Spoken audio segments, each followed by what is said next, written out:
Hello, Winslow Elementary families. Thank you so much for taking the time to watch this video. I really appreciate you being here. I want to talk you through something called ILearn checkpoints, what they are, how they work, and what they mean for your child in grades 3 through 5. I think of this as navigating your child's success, understanding the journey from start to destination. And the great news is you don't have to navigate it alone. We're right here with you. Let me start by explaining why this is so exciting. In the past, the way the tests work was kind of like a wait and see approach. Students would learn all year long, one big test at the end, and by the time we got the results back in the summer, well, it was too late to do anything about it, or at least it informed the next year rather than currently what they were learning. So we are always looking backwards. I think of it like how stock has changed. Instead of stocking at the end of the year, stores are just in time, so they're always replenishing things and they're adjusting on the fly. And this new way is much better for kids. It's check and adjust. Throughout the year, we check on the child's learning and respond to what they need to help them master the content, all before the summative exam in the spring. It's like GPS for a road trip is another way to think about it. I want to be clear about something that is important. These checkpoint scores are a tool, not a grade, although they often reflect how a child is performing in class as well, but they're not always exactly the same. Some students perform better on tests than others. There's lots of other signals for support, but the checkpoints are designed to be low pressure, high on insight for us. It means the results help us figure out what your student needs. If a child needs to catch up in a certain area, we call that remediation. If they're doing well but need more practice to lock in, that's called reinforcement. And if our students are ready to be challenged and move ahead, that's acceleration. So please, when you see the results, don't think of it as a pass or fail. It's like a roadmap, or again, that GPS that tells us where your student needs to go next. Here's what it looks like. There are 3 checkpoints throughout the school year, plus the summative exam at the end. Checkpoints happen in the fall, checkpoint 2 in the winter, checkpoint 3 in the spring, and we may adjust that a little bit next year to make more sense with our school year.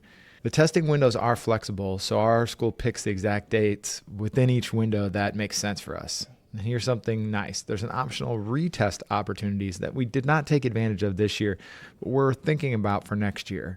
So the way I'm thinking about the retest is that if a student's close and then we provide an intervention like we always do, we may use the retest as an opportunity to check our progress ahead of the subsequent checkpoint, because the individual checkpoints assess different standards.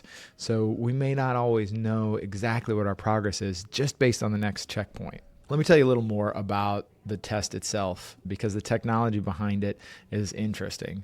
The checkpoints are computer adaptive. That means that the test adjusts to your child's level in real time.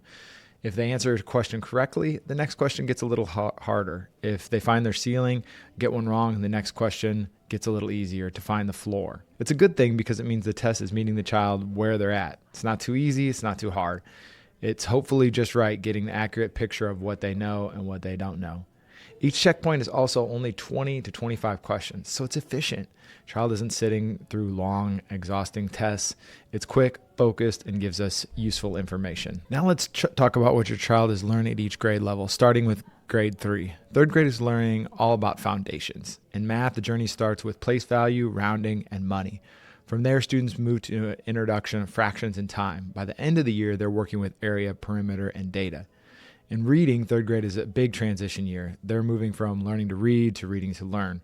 They're working on phonics and syllable patterns, and they're starting to understand the difference between fact and opinion.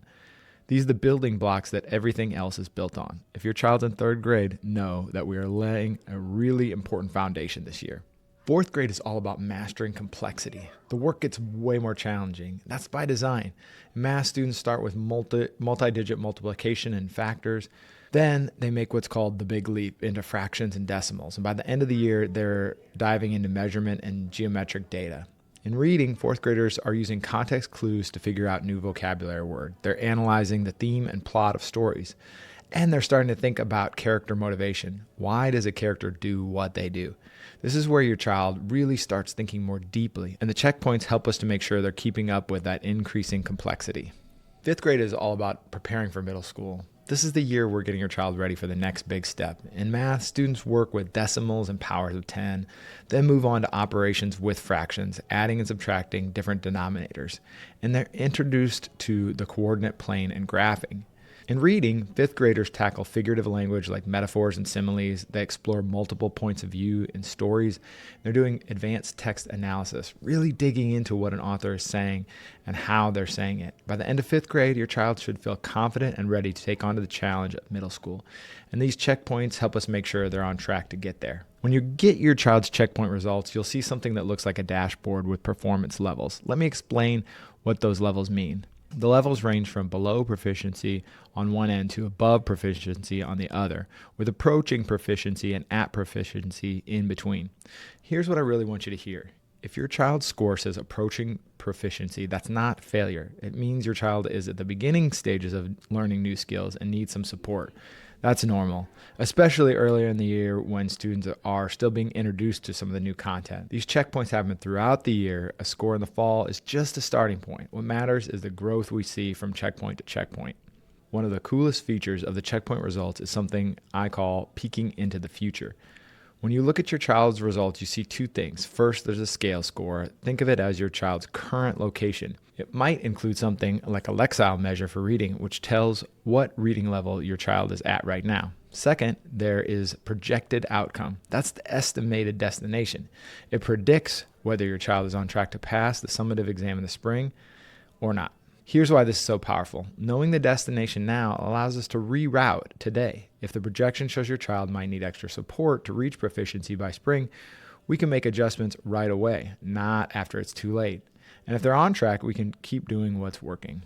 I want to talk about something that can be confusing to the families, and I get why. Sometimes a child might be getting A's in class, but score approaching proficiency on ILearn. If that happens, please know that both views can be valid. They're measuring different things. Classroom grades reflect things like daily work, homework, effort, and quizzes. They show how hard your child is working and how they're doing on a day-to-day classroom setting. ILearn scores, on the other hand, measure your child against Indiana's state standards.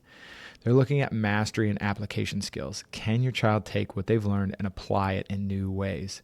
A child can have a high effort and still be growing towards full mastery of state standards. Both pieces of information are important, and together they give us a complete picture of the whole child. I also want to make sure you know there are some great tools available to you and your child. First, there's the Indiana Learning Lab. This is a free resource with videos, activities that are matching to your child's specific needs. Based on their checkpoint results, you can find targeted practice to help them strengthen in areas where they need support. Second, you can actually see test questions your child answers. After each checkpoint, a detailed report is available that shows you the exact questions your child got right or wrong, which ones they missed, and what skills those questions were testing. I encourage you to take advantage of both of these tools.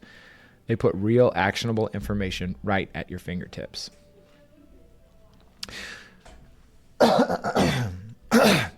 Let's wrap up with 3 key takeaways I want you to remember. Number 1, it's a diagnostic. These are low-stakes checks designed to find gaps early before they become bigger problems. Number 2, it's seasonal. You'll see results in the fall, winter, and spring. Watch for them to stay informed about your child's progress. And number 3, it's actionable. Use the family portal and tools we talked about to help your child grow. You don't have to wait for a parent-teacher conference to know how your child's doing. This information is there for you whenever you want it. Winslow families, I want you to leave with this. We are your partners in this journey. Every teacher and staff member at Winslow is committed to helping your child reach their destination with confidence. These checkpoints are not about putting pressure on your child. They're all about giving us, your child's teachers, and you as parents information that you need to support your child along the way. If you have questions about your child's checkpoint results, or if you want to talk about what you can do at home to help, please don't hesitate to reach out. We're always happy to sit down with you and go through the data together. Thank you so much for navigating with us. Together, we're going to make sure every Winslow student reaches their full potential. We'll see you soon.